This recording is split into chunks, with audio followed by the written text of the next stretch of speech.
ओवैसी का बयान तो आपने सुना, लेकिन इन सब के बीच बीजेपी ने असदुद्दीन ओवैसी पर हमला बोला है। बीजेपी विधायक राजा सिंह ने ओवैसी पर हमला बोलते हुए कहा है कि एमआईएम कट्टर गुट तैयार करती है। बीजेपी विधायक है, तेलंगाना में एमआईएम के इशारे पर ही सब कुछ होता है। यह बात बीजेपी विधायक राजा सिंह की तरफ से कही गई है। तेलंगाना में जंगल राज है।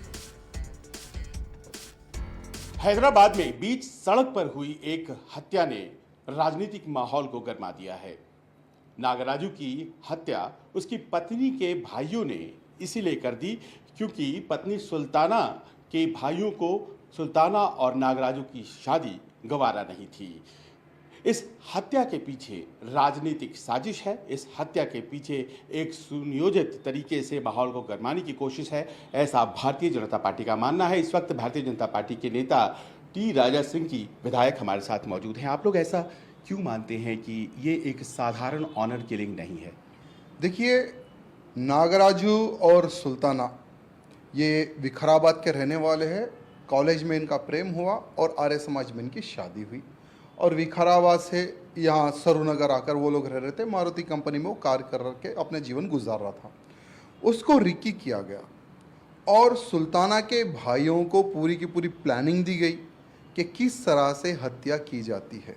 पूरी की पूरी उसको प्लानिंग दी गई, तब जाकर रिक्की करके पूरी प्लानिंग करके नागराजू को, यानी दिन दहाड़े पब्लिक के बीच में, जहाँ की वो एमआईएम का अड्डा है, मुस्लिम्स बाहुबली इलाका है वो सरूनगर, वहाँ पर दिन दहाड़े पब्लिक के सामने नागराजू को चाकुओं से और राडों से उसके ऊपर हमला करके उसको मार दिया जाता है।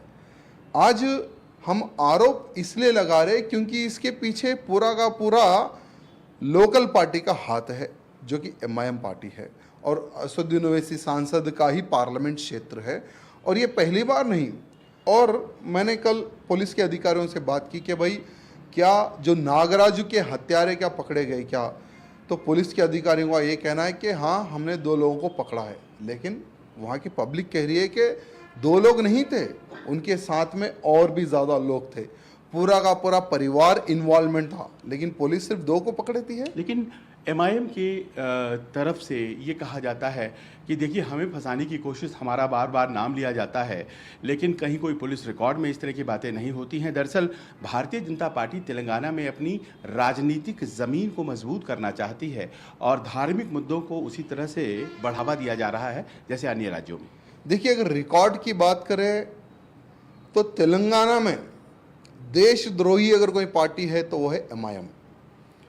हाल ही में कई ऐसे लोगों को इन्होंने फाइनेंशियली फिजिकली सपोर्ट किया है जो कि हिंदुओं के मर्डर केस में इन्वॉल्वमेंट थे। तो आपका कहने का मतलब है कि वो जो भाई थे सुल्ताना के, वो दरअसल खुद नाराज होकर या गुस्से में आकर के उन्होंने ये कत्ल नहीं किया है, बल्कि उनके पीछे एक राजनीतिक बैकिंग थी। क्या आप ये कहना चाह रहे हैं? बिल्कुल 100%, क्योंकि विवाह होकर 3 से 4 महीने हो चुके हैं और अब उन्होंने यहाँ आकर मर्डर करना, प्लानिंग करना, तो इनको पूरा का पूरा ओल्ड सिटी से ऑर्गेनाइजेशंस का सपोर्ट मिलना, प्लानिंग मिलना, हर प्रकार से इनको सहयोग मिलने के बाद में ही बीच रोड पे पब्लिक के सामने उतना डेयर करके मर्डर करना, 100% मुझे इसके पीछे एमआईएम पार्टी एवं local popular front of India का मुझे हाथ लगता है। आपको लगता है कि आने वाले दिनों में जब सियासी माहौल गरमाएगा तो इस मुद्दे को आप लोग रखेंगे?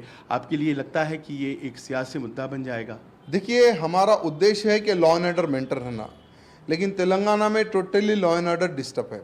यहाँ के होम मिनिस्टर महमूद अली साहब, जो कि एक मुसलमान है, ठीक है, उन पर मैं कमेंट नहीं करना चाहता कि मुसलमान है हिंदू है, लेकिन होम मिनिस्टर होने के नाते अभी तक इस मर्डर केस में उनका कोई स्टेटमेंट नहीं है, कोई रिएक्ट उनका नहीं है। तो आने वाला समय ऐसा हो जाएगा, हिंदू तेलंगाना में सुरक्षित नहीं रहेगा।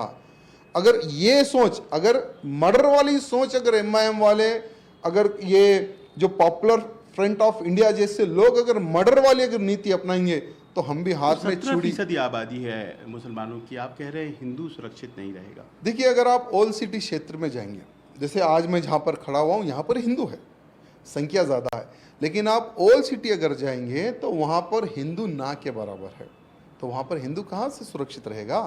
हैदराबाद पार्लियामेंट में इनके 7 विधायक है और एक सांसद है और 50 तक इनके नगर निगम पार्षद है, कहाँ वहाँ पर हिंदू सुरक्षित रहेगा? आज ओल्ड सिटी से हिंदू घर बेच के भाग रहा है, कौड़ियों के भाव में हिंदू घर बेच के भाग रहा है। रीज़न, ना उनकी बहन सुरक्षित है, ना उनकी बेटी सुरक्षित है, ना वो खुद सुरक्षित है। दिन दहाड़े लेडीज़ को छेड़ा जाता है, सताया जाता है, उन पे हमले किए जाते हैं, उसको धमकी दी जाती है कि तू घर बेच, नहीं तो हम तेरी बहन बेटी के साथ ये करेंगे। उनके खिलाफ कंप्लेंट दी जाती है, सिर्फ राइटिंग में कंप्लेंट दी जाती है, लेकिन कोई FIR इनके खिलाफ नहीं होता। ये ओल्ड सिटी के हिंदुओं की आज परिस्थिति है।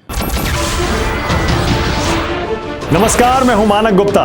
अगर आपको हमारा ये वीडियो पसंद आया हो तो इसे लाइक और शेयर जरूर करें, और हां, हमें सब्सक्राइब और फॉलो करना ना भूलें ताकि आप देश और दुनिया की कोई खबर मिस ना करें। तो जुड़े रहिए हमारे साथ और देखते रहिए न्यूज़ 24।